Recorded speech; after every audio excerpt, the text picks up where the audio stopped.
My name is Frances B. Cox. I'm 34 years old, and for most of my adult life, my job has revolved around one thing: keeping things organized before they fall apart. I work as a logistics manager for a regional distribution company outside Columbus, which means my days are mostly spreadsheets, shipment schedules, budgets, and trying to keep dozens of moving pieces running on time. I like numbers. I like structure. I like knowing where money goes and why. My husband, Ethan Harper, is 31. We had been together for 6 years and married for 4. Ethan works part-time doing freelance graphic design from home, which means his income is irregular while mine is steady. That difference had never really been a problem for us because from the beginning, we agreed to combine our finances. I handled the budgeting simply because I'm the one who enjoys that kind of thing. Our life was pretty normal. A modest 3-bedroom house, 2 overly energetic dogs, a mortgage that felt manageable, and a group of mutual friends we saw most weekends for barbecues, birthdays, and the occasional game night. That group chat we shared with them ends up becoming very important later. For the first few years, our financial system worked perfectly. My income covered the fixed expenses like the mortgage, utilities, insurance, and savings. Ethan's freelance income went toward extra spending and occasional vacations. Because his income fluctuated, we agreed on something simple. Every month he had a personal allowance from the joint account that he could spend however he wanted. A few $100s. No questions asked. At the time, it felt like a fair arrangement. Clothes, lunch with friends, random online purchases, the kind of harmless spending most people don't think twice about. For a long time, it stayed exactly that. Then about a year ago, something started changing. Ethan began spending more time on his phone. At first, it looked harmless. Mobile games, puzzle apps, the kind of things people play while watching TV. Occasionally, I noticed small charges on our bank statements. $5 here, $10 there. Each one labeled something vague like app purchase or digital entertainment. When I asked about them, he shrugged. Just stupid phone games, he said. It's like buying coffee. And honestly, I believed him. The amounts were small. Our finances were stable. There was no immediate reason to assume anything serious was happening. But one Sunday morning, I was reviewing our savings account the way I usually did at the end of the month. That's when something caught my eye. Those $5 charges weren't occasional. They were constant. At first, it looked like coincidence. Then I scrolled farther down the transaction history and realized something that made my stomach tighten.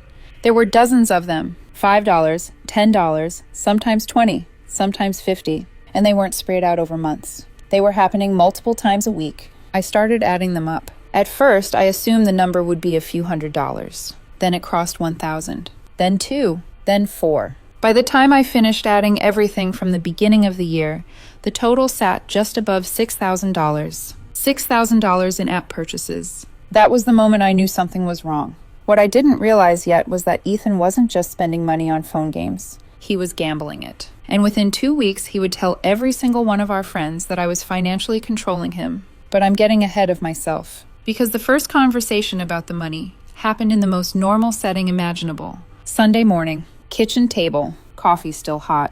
I had my laptop open with the bank statements pulled up when Ethan walked in, wearing one of my hoodies and scrolling through his phone. "Hey," I said, "quick question about some charges on the account." He didn't even look up. "What charges?" I turned the laptop slightly so he could see the statement. "Just these small app purchases. They're happening a lot." He glanced at the screen for maybe 2 seconds. "Oh, that," he said. "It's just games." I nodded. "Right, I figured. The thing is, there are a lot of them." He shrugged. "They're like $5. Frances, relax." I didn't argue. Instead, I scrolled down the screen. "When I added them up," I said calmly, "it's a little over $6,000 since January." That got his attention. His phone slowly lowered. "You're tracking my spending now?" The tone changed immediately. Not embarrassment. Not concern. Defensiveness. "I'm not tracking you," I replied calmly. "I'm reviewing our savings account. That's part of budgeting." He leaned back in the chair and crossed his arms. "So what? I'm not allowed to buy things now?" "That's not what I said." "Then what are you saying?" $6,000 on phone apps isn't normal spending." He rolled his eyes. "You make plenty of money. Why are you acting like we're broke?" That sentence told me 2 things instantly. First, he genuinely didn't realize how large the spending had become. Second, he didn't see it as a problem. So I asked the obvious question. "What exactly are these apps?" For the first time, he hesitated. "Just games." "Which games?" He waved a dismissive hand. "Slot games, casino apps, everyone plays them." Casino apps. The word landed heavier than he expected. "So you're gambling," I said. His reaction was immediate. "It's not gambling, it's entertainment." I turned the laptop back toward myself and looked at the total again. $6,000 of entertainment in 4 months. Then I closed the laptop. "Okay," I said calmly. "Here's what we're going to do. Starting next month, I'm lowering the allowance for a while until we rebuild the savings." His chair scraped loudly against the tile floor when he stood up. "You don't get to control my money." And that was the exact moment this stopped being about finances. Because within 48 hours, every single one of our friends would hear a completely different version of this story. The argument ended the way too many of our arguments had started ending lately. Ethan stormed upstairs, a door slammed. Then came that heavy, stretched-out silence people mistake for cooling off when really it is just resentment gathering itself in another room. I stayed downstairs, reopened my laptop, and stared at the transaction list again, while the dogs moved restlessly around the kitchen, sensing the tension without understanding it. I tried to keep the day normal after that. I did the grocery run. I walked the dogs. I prepped lunches for the week. I even convinced myself there was still a version of the evening where Ethan would come downstairs calmer, maybe embarrassed, maybe ready to talk like an adult. That version never happened. Instead, Monday evening, while I was still at work, my phone started buzzing. The first message came from Jake. "Hey, everything okay at home?" I frowned at the screen. That was not how Jake usually texted. He was the kind of person who sent memes, fantasy football complaints, and badly timed barbecue invites. Careful concern from him meant one thing. Someone had already said something. "Yeah," I typed back. "Why?" There was a pause before his response came through. "Ethan said you two had some kind of fight about money." My stomach tightened. That alone wasn't alarming. Couples fight. Friends hear pieces of things. But then another notification popped up. This time from Chloe. "Are you seriously controlling Ethan's spending now?" I stared at that message longer than I should have. Controlling. Then the group chat lit up. It was the same chat we had all used for years. Weekend plans, birthday dinners, stupid photos of dogs in Halloween costumes, the occasional chain of bad opinions nobody asked for. There were about 10 of us in it, all mutual friends. Couples, singles, people who had known us since before the wedding. Ethan had sent a long message. I opened it, and that was the moment I realized what he had done. According to Ethan, I had suddenly decided he could no longer access our money freely. He wrote that I was monitoring all of his purchases, restricting what he could buy, and threatening to cut him off financially if he did not follow my rules. He used the phrase financially controlling more than once. The tone was dramatic enough to suggest something darker, something bordering on abusive. What he did not mention, not once, was the $6,000. Not the app charges. Not the casino games. Not the savings. Not the months of repeated transactions. Just me, apparently policing his spending like some kind of cold, controlling wife. The chat exploded almost immediately. "That's messed up. You can't control your husband like that. Ethan, you deserve independence." One of his closest friends, Tyler, wrote major red flag behavior. Then Chloe, who always liked turning ordinary conflicts into sweeping moral declarations, chimed in with financial control is literally a form of abuse. Ethan reacted with a sad emoji. Then he added another line. "I just wanted a little spending freedom and suddenly I have to ask permission for everything." That one did exactly what he wanted. More replies, more outrage, more assumptions. What fascinated me most was not that he had lied. It was how quickly everyone accepted the lie. Not one person asked what the actual spending was. Not one person said, "Hey, Francis, what happened?" Not one. They just slotted me neatly into the role Ethan had built for me and carried on from there. I did not respond. Not because I didn't have something to say, because I already knew something they didn't. Ethan had left out the only detail that mattered. And I had the receipts. The group chat kept buzzing through the rest of the evening. Jake followed up with, "Man, you can't treat your husband like an employee getting an allowance." Chloe added something even more self-righteous about shared finances in healthy marriages. Marcus sent a shorter message, but it landed just as smugly. If he has to justify every purchase, that's not partnership. Ethan reacted to several of them. He played hurt beautifully. No ranting. No obvious exaggeration. Just the kind of careful, wounded tone that lets everyone else write the villain for you. By the time I left work, the narrative was fully set. I was the financially controlling wife. Ethan was the husband being managed. And the actual $6,000 had completely disappeared from the conversation. When I got home, Ethan was on the couch watching television like nothing had happened. One of the dogs was asleep by his feet. The other was curled up in the corner. If I had not checked my phone in the parking lot, I might have mistaken the scene for ordinary. The group chat was still active. I set my bag down and asked him one simple question. Why did you tell everyone that? He did not even look guilty. Because it's true. I stood there for a second, just looking at him. Ethan, I said, you spent $6,000 on gambling apps. He rolled his eyes. They're games. That's not the point. Then he said the sentence that changed everything. You're acting like $15,000 is the end of the world. I froze. Not visibly. Years in logistics had trained me to keep my face still when numbers go bad. But internally, everything stopped. 15,000. Not 6. 15. He realized what he had said about half a second too late. It was small, just a flicker in his expression, but I caught it. The kind of micro pause you only notice when you're already listening harder than the other person realizes. I didn't argue. I didn't ask him to explain. I turned and walked back into the kitchen, reopened my laptop, and started digging. If 6,000 had shown up in the accounts from a quick review, then the real number was buried somewhere deeper. Ethan stayed on the couch. A few minutes later, I said his name. Ethan. No response. I turned the screen slightly so he could see the growing spreadsheet from where he sat, though I do not think he was actually reading it. The transaction list was long. Too long. Multiple apps, repeated charges, hundreds of entries stretching across nearly 10 months. I spent the next hour cross-checking statements, purchase histories, and bank logs. By the time I finished, the total sat at the bottom of the spreadsheet, $15,284. That was how much of our savings had disappeared. Not over years, over 10 months. And now our entire friend group thought the real problem was that I had reduced his personal allowance. I looked back at the chat. It was still going, still full of opinions, still full of people confidently discussing financial control with absolutely no idea what they were talking about. That was when I made a decision. If everyone wanted to debate our finances so badly, then I was going to show them exactly what they were defending. Every charge, every receipt, every last digital coin Ethan had bought, while pretending this was just harmless entertainment. But I didn't post anything that night. That part mattered. If I dumped everything into the chat immediately, it would look reactive, emotional, like I was trying to claw my way back after getting publicly criticized. Timing matters. Perception matters. And facts land harder when you let the lie breathe long enough to expose itself. So I waited. The chat kept buzzing past midnight. Ethan had successfully turned it into a full discussion about financial freedom in marriage. People were offering opinions, sharing secondhand wisdom, making judgments with the confidence of people who have never had to look at a spreadsheet that says your partner quietly burned through more than $15,000 while calling it fun. The next morning, I got up early, made coffee, and sat at the kitchen table with my laptop. Ethan was still asleep upstairs. I organized everything. Bank statements, transaction logs, app purchase histories, every charge categorized and totaled. There were 4 main gambling apps, 2 slot games, 1 online blackjack-style game, another app labeled something vague like digital casino rewards.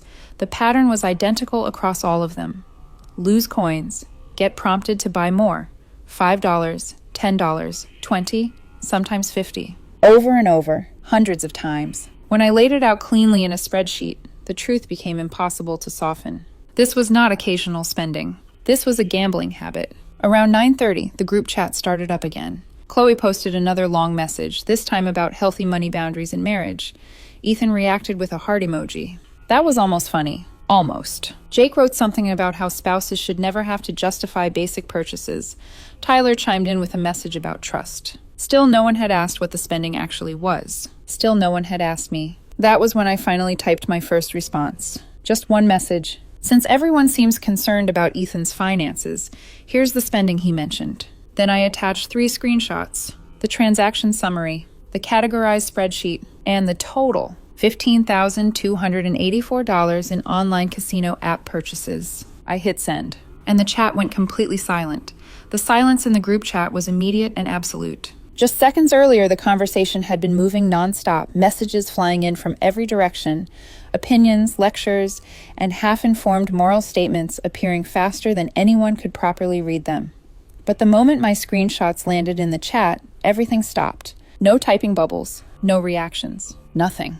I set my phone down on the kitchen table and took a slow sip of coffee. The quiet felt heavier than the chaos from the night before because now everyone was doing the same thing. Scrolling. Zooming in. Actually reading the numbers. 10 minutes passed before my phone buzzed again. Then it buzzed again, and again. By the time I picked it up, the group chat looked completely different. Jake was the first person to respond. Wait, what? Then Tyler followed. Is that real? A few seconds later, Chloe wrote a single message. 15K? The reactions started arriving faster after that. People rereading the screenshots, counting the transactions, looking at the totals again as if they expected the math to somehow change the second time. Marcus asked the obvious question. Ethan, is this gambling? For a moment, nothing happened. Then Ethan finally replied, they're games. That answer didn't land the way he expected. Jake responded immediately. Emily, that's not normal. Another message popped up from Marcus. Those are literally casino apps. The typing bubbles appeared and disappeared across the screen as people tried to figure out what they were looking at. The spreadsheet made everything painfully clear.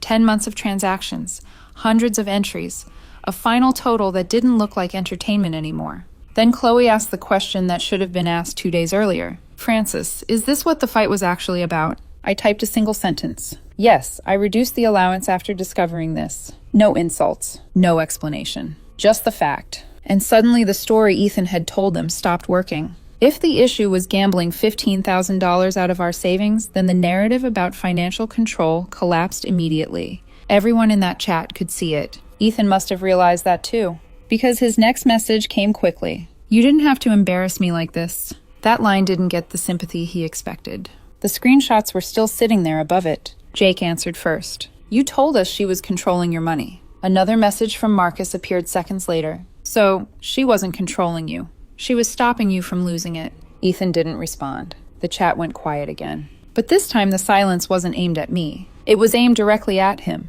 My phone started ringing. Ethan. I let it ring, not because I wanted to punish him. I was driving home from work and didn't feel like having that conversation while stuck at a red light with traffic creeping forward 2 feet at a time. By the time I pulled into the driveway, he had called 9 times. When I walked into the house, he was already waiting in the living room. His phone was still in his hand like it had personally betrayed him. The moment he saw me, he spoke. Why would you post that in the group chat? I took off my shoes slowly. Because you told everyone I was financially controlling you. His face flushed. You humiliated me. I leaned my back against the wall.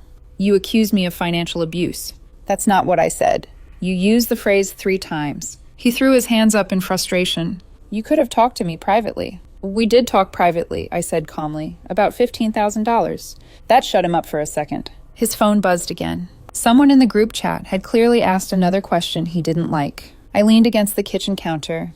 Ethan, you tried to turn our friends against me instead of admitting what happened. His response came fast. I didn't do anything wrong.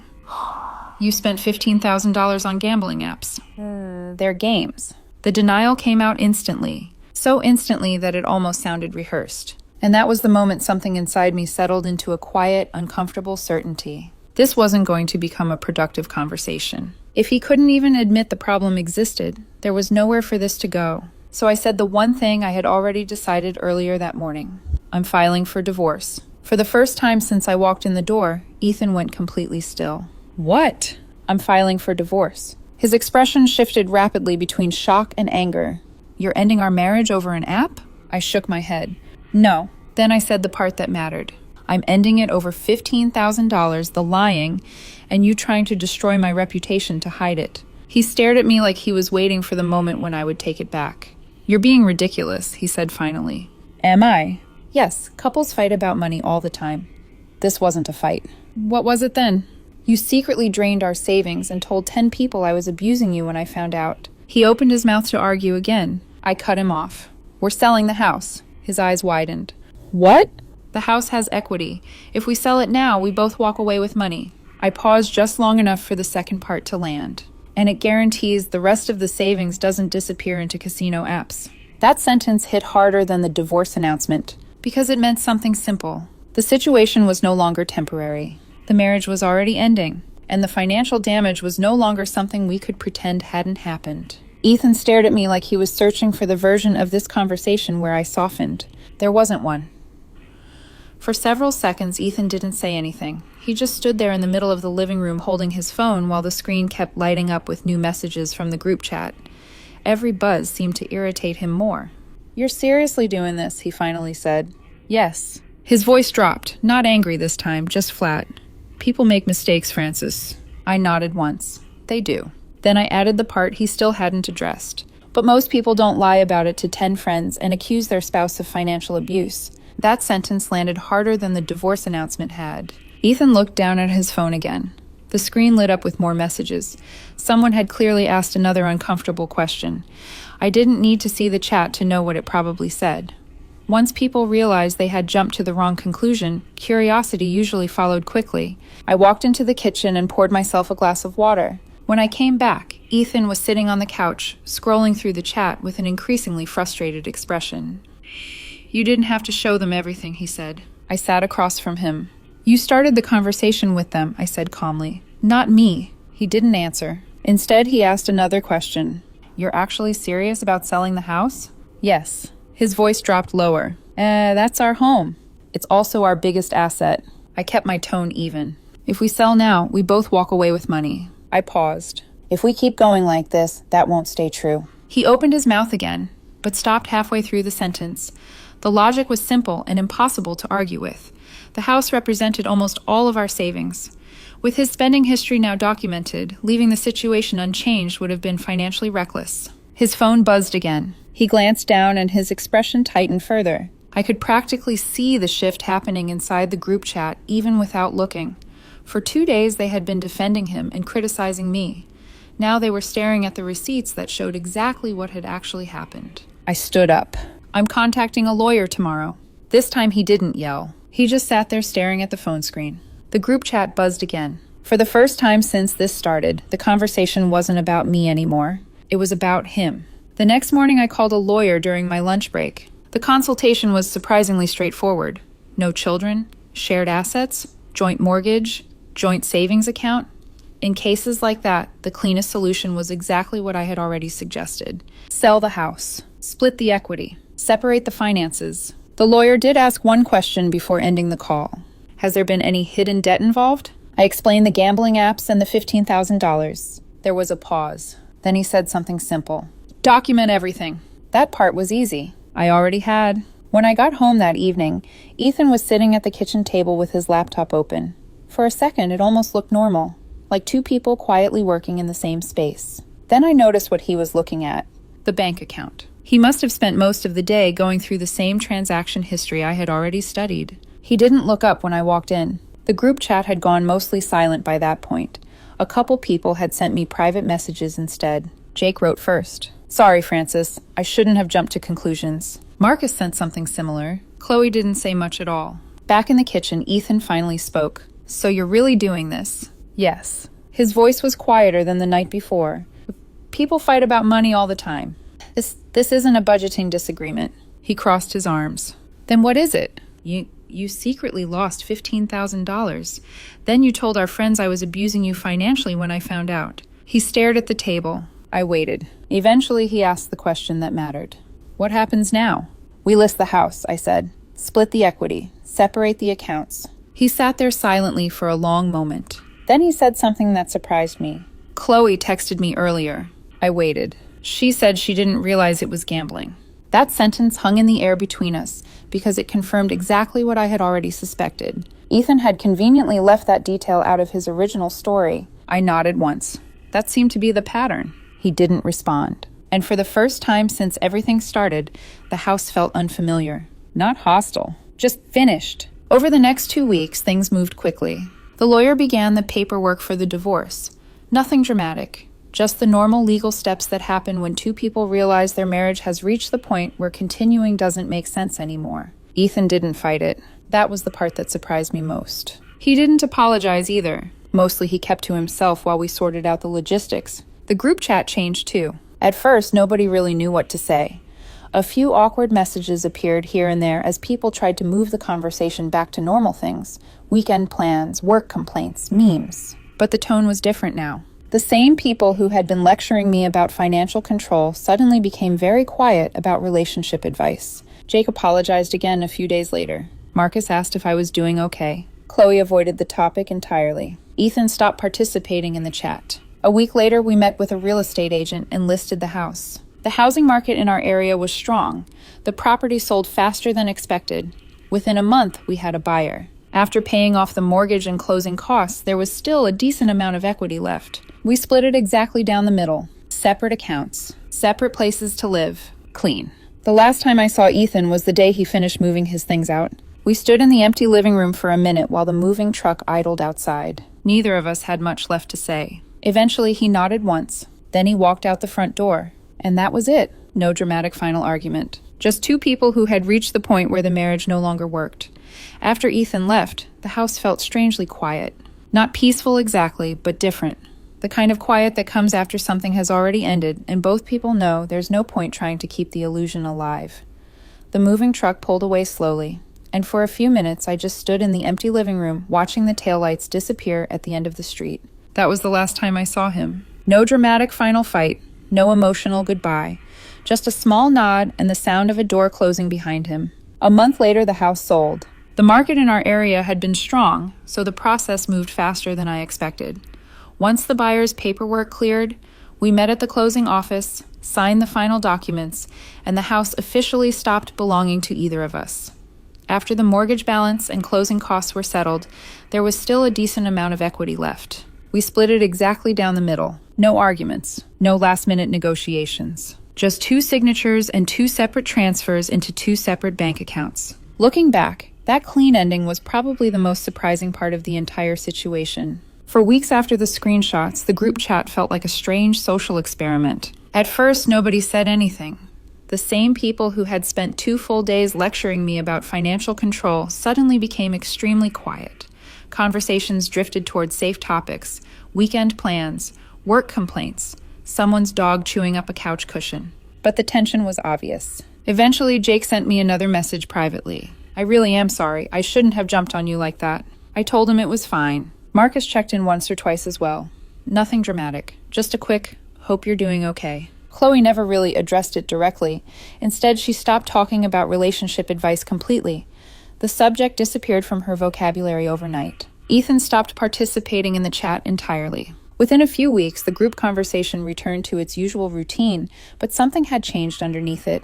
Everyone had learned a quiet lesson about assumptions. And I had learned something else. How quickly a narrative can flip when the facts appear. For 2 full days, I had been the villain in that chat, the controlling spouse, the unreasonable partner, the person supposedly abusing financial power. Then the receipts showed up. $15,000, 312 transactions, 10 months. And suddenly the story changed. Not because I argued better, not because I convinced anyone emotionally, because the numbers spoke for themselves. That realization stuck with me longer than anything else about the situation. Proof is powerful. Most people don't change their opinions because someone debates them into it.